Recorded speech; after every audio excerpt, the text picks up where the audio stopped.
Se você vai fazer o concurso de nível médio do CNU, que é o Concurso Nacional Unificado, ou se você vai fazer a prova da Caixa, que abriu o edital esses dias, você precisa saber que os dois vão ser corrigidos pela mesma banca, que é a Sesgran Rio. Nesse vídeo eu quero te contar como que é a correção dela. A Sesgran Rio, ela é muito famosa por organizar vários concursos, principalmente os bancários. A primeira coisa que a gente precisa saber é que a Sesgran Rio define da seguinte maneira o que pode zerar a tua redação. A primeira coisa que pode zerá-la é fugir do tipo de texto em prosa dissertativo argumentativo. Calma, o que é isso? Não se preocupe que eu vou te explicar. Um texto em prosa é um texto em parágrafo, tá? Então, se você escrever um texto em verso, por exemplo, um poema, você já tem sua redação zerada, eliminada. E o que é o tipo dissertativo argumentativo? É o tipo em que você fala sobre um tema e argumenta sobre ele, e não, por exemplo, conta uma história, que é o caso da narração, ou faz uma descrição. Esses são outros tipos de texto que, se você usar majoritariamente na tua redação, você vai zerar também. Então, todo mundo tem que estar escrevendo o mesmo tipo de texto, dissertativo e argumentativo, para ter sua redação corrigida. O segundo critério que pode zerar sua redação é fugir do tema proposto. E o que é fugir do tema? É não abordar o tema nenhuma vez na redação. Então, se você abordou uma vezinha, você já não fugiu ao tema. Mas não é só isso. Você pode, por exemplo, usar palavras sinônimas às do tema, e isso também vai contar, também vai te livrar da fuga ao tema. Então, são raros os casos em que alguém zera por fuga ao tema. Eu só tô te alertando aqui para que você se certifique de que você mencionou o tema pelo menos uma vez na redação. Eu quero que você interprete as palavras do tema como palavras-chave. Elas têm que estar na tua redação. E uma dica é, quando você chegar na hora da prova, pegou a proposta de redação, primeira coisa que você faz é circular essas palavras. Quando a gente circula as palavras, em vez de sublinhar, a gente está comunicando para o nosso cérebro que tem vários círculos ali, várias unidades de coisas que precisam ter a nossa atenção, tá? Então, por isso que eu acho circular, nesse caso, melhor ainda do que sublinhar. E aí, se certificar de que essas palavras circuladas estão salpicadas na redação. A terceira forma que leva alguém a zerar na Sesgran Rio é escrever um texto em outra língua, né? Obviamente, a redação tem que ser escrita em língua portuguesa. Isso não significa que você não possa mencionar, sei lá, o nome de um filme, uma série em inglês. Você pode fazer isso, mas majoritariamente a redação tem que estar em português. Assinar ou apresentar qualquer forma de identificação, isso é uma coisa que acontece. Primeiro, para quem não sabe, acaba assinando, assim, por inocência mesmo, por não saber que não podia, ou para quem quer fazer uma marquinha ali na redação, para caso determinado corretor pegue tua redação e ele dá uma boa nota. Então isso não pode ser feito, você não pode identificar tua redação de jeito nenhum,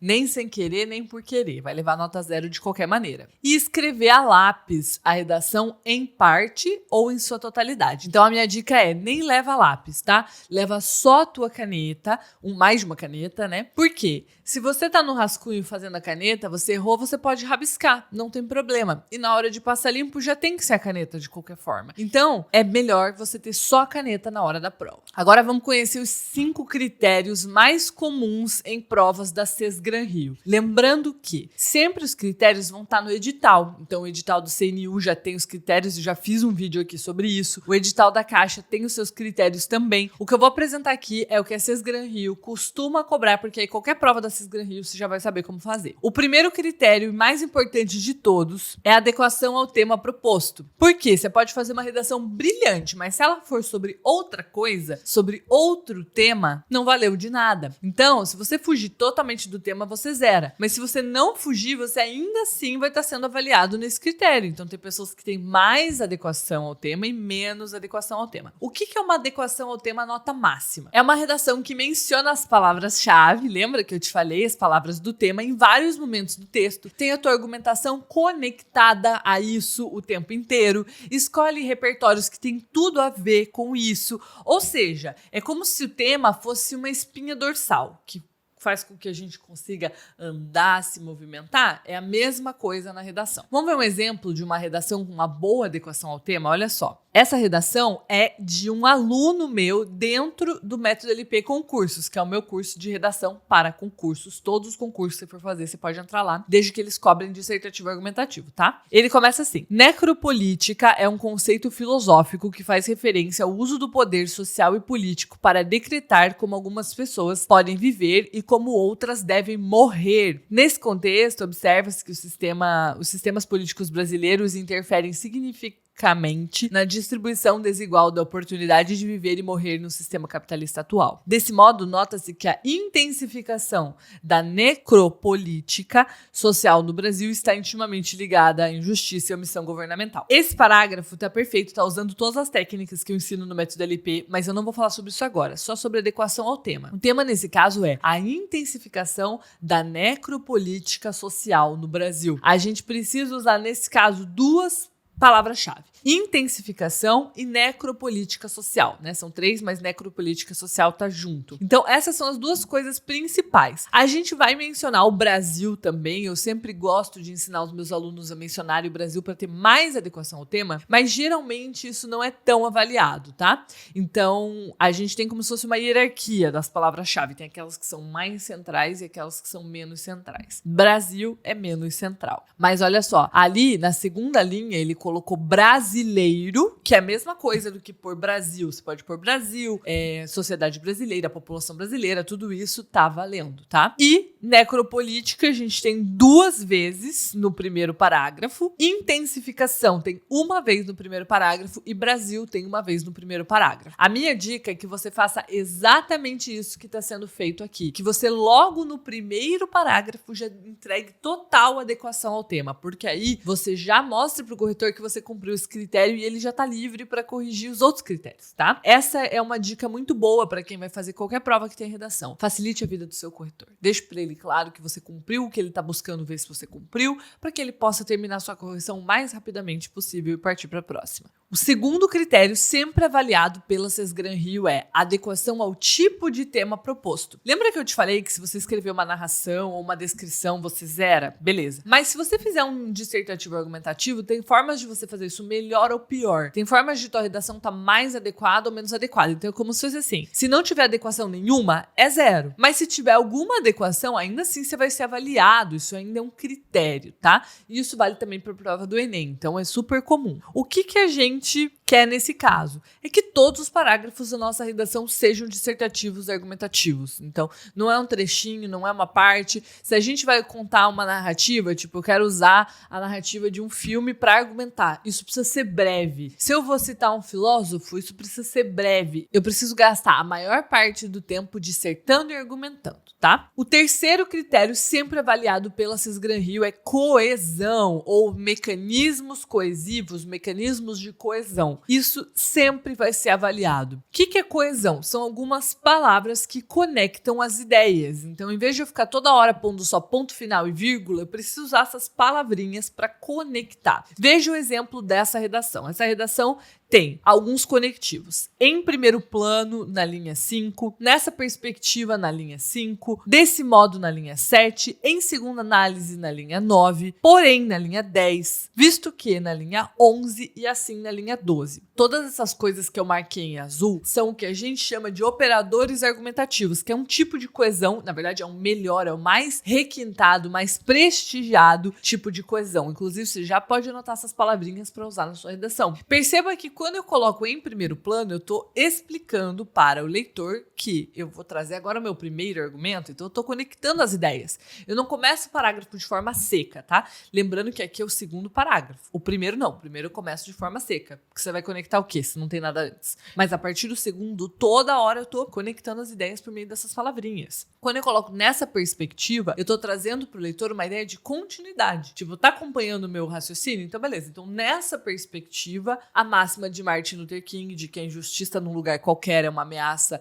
a justiça em todo lugar, cabe perfeitamente. Desse modo, tá vendo que eu tô argumentando? Então, os conectivos, eles me ajudam também a argumentar. E você não precisa dos conectivos mais rebuscados do mundo. Tem gente que coloca mormente, destarte, dessarte. Você não precisa desse nível de rebuscamento. Você pode usar conectivos básicos como também, porém, mas é importante que você use, tá? O quarto critério, sempre avaliado pela Sesgran Rio, é a tua capacidade de argumentar. Ela pode chamar isso de formas diferentes, tipo capacidade de selecionar, organizar e relacionar de forma coerente argumentos pertinentes ao tema proposto. Mas basicamente é a tua capacidade de argumentar. Como que alguém avalia a capacidade de argumentar de outra pessoa? Por meio de duas coisas. Primeiro, a escolha dos argumentos. Então, você vai escolher 2 argumentos para sua redação. Se você não sabe fazer isso, eu vou te te ensinar aqui no canal. Você pode colocar aqui nos comentários, Luma, me ensina a argumentar, que eu faço um vídeo só sobre isso. São 2 argumentos, mas não podem ser quaisquer argumentos. Você precisa escolher bons argumentos, argumentos fortes. Como alguém que vai fazer um prato, uma comida, precisa escolher bons ingredientes. Senão fica muito difícil. Como é que você vai fazer uma boa macarronada se os seus ingredientes estão estragados? Dificilmente vai dar certo, não é mesmo? Então, primeiro, escolher bons argumentos. O corretor vai avaliar a tua escolha. Segundo, a tua capacidade de sustentar esses argumentos. Então, vamos pegar aqui como exemplo essa redação da minha plataforma. Os 2 argumentos escolhidos são injustiça e omissão governamental, ok? Beleza. O corretor vai olhar e vai falar, interessante, parecem ser argumentos fortes. Só que ele só vai saber se você conseguiu argumentar sobre injustiça e omissão governamental no desenvolvimento. Então, olha só o desenvolvimento. Injustiça? Como assim? O que necropolítica tem a ver com injustiça? E aí, lá na argumentação, ele vai falar, nessa perspectiva, Luther King afirma que a injustiça num lugar qualquer é uma ameaça à justiça em todo lugar. Então, tem-se como consequência a generalização da injustiça e a prevalência do sentimento de insegurança coletiva no que tange a intensificação da necropolítica do Brasil. Vai argumentar dessa forma, vai desdobrar dessa forma para o corretor avaliar. Nesse caso, eu acho que esse parágrafo de argumentação ele ainda precisa melhorar. Eu não estou lendo agora uma argumentação 100%. Por quê? Porque não ficou 100% claro o que necropolítica tem a ver com injustiça. Precisava ter se estendido um pouquinho mais, principalmente nesse último período. Desse modo, tem como consequência a generalização da injustiça. Por quê? Como assim? Entendeu? Se o corretor fica com essas perguntas, por quê? Como assim? O que você quis dizer com isso? Isso é um problema. Uma boa argumentação é aquela que não gera dúvidas. Tipo, a pessoa terminou de ler o parágrafo e ela, ok, entendi o que você quis dizer. Vamos ver esse outro parágrafo. Em segunda análise, destaca-se a falta de ação política presente no assunto. Vamos ver como é que ele vai desenvolver esse argumento. Para Thomas Hobbes, ele ou ela, né? Para Thomas Hobbes, ele porque é o aluno. O Estado é responsável por garantir o bem-estar dos cidadãos. Porém, tal responsabilidade não está sendo honrada quanto à segurança das pessoas mais discriminadas socialmente, visto que há um forte olhar segregador por parte do ente em relação àqueles que não possuem condições de se autossustentarem. Assim, para que tal bem seja usufruído, o Estado precisa sair da inércia em que se encontra. Ok, eu acho que essa argumentação tá melhor. Porque eu entendi que o Estado tinha que garantir o bem-estar dos cidadãos e quando ele não faz isso, essas pessoas são discriminadas. Então, beleza, entendi. Não é que o Estado é responsável pela discriminação, mas pelo cuidado com essas pessoas, né? E sem esse cuidado, essas pessoas são, dentre muitas coisas, discriminadas. Então, ok, entendi. Essa argumentação tá boa. Tá um pouquinho melhor. Eu ainda conseguiria lapidar ela um pouquinho mais, mas ela tá melhor que a outra. Você percebe como que é avaliar a argumentação? É ler o parágrafo e ver. Me convenceu? Me convenceu. Tô com dúvida. Não convenceu muito bem, não ficou muito claro, não ficou muito explícito. Isso é um problema. E o quinto e último critério que a Sesgran-Rio sempre vai cobrar é norma culta, norma padrão da língua portuguesa. Você escrever de acordo com as regras de gramática. Isso vale para adequação vocabular, tipo você usar um vocabulário formal, né? Porque a redação pede vocabulário formal. Acentuação, pontuação, concordância, a construção das frases, tudo isso entra dentro desse critério. Olha esse exemplo. Essas ideias devem ter suas origens em políticas públicas internas dentro da corporação, que viabilize boas práticas de cidadania. Porém, o sujeito desse verbo é políticas públicas internas, que está no plural. Então, o verbo também precisaria estar no plural, teria que ser viabilizem. Não foi? Então, isso conta como um desvio, tá? Por isso que está em vermelho ali. Agora que você já sabe na teoria como impressionar um corretor da Sesgran-Rio, eu quero te ajudar na prática, eu quero te entregar o meu método de redação e eu quero que você mande suas redações pra gente corrigir e fazer esses apontamentos, igual você tá vendo aqui, porque só assim a gente consegue crescer. Para entrar no método LP é só clicar no link que eu vou deixar aqui embaixo do vídeo e aproveita para se inscrever no canal, dar um like. Eu comecei esse canal há pouco tempo, eu sou especialista em redação do Enem há anos, faz um bom tempo que eu não dava aula de redação para concursos, mas a pedido de vocês eu tô aqui fazendo esse vídeo me dedicando super, então eu quero que você se inscreva, quero que você deixe um like aqui e que você peça os vídeos que você quiser, tá? Pode colocar nos comentários. Como eu tô começando, é muito mais fácil, inclusive, eu atender o seu pedido, tá bom? Um beijo e até a próxima!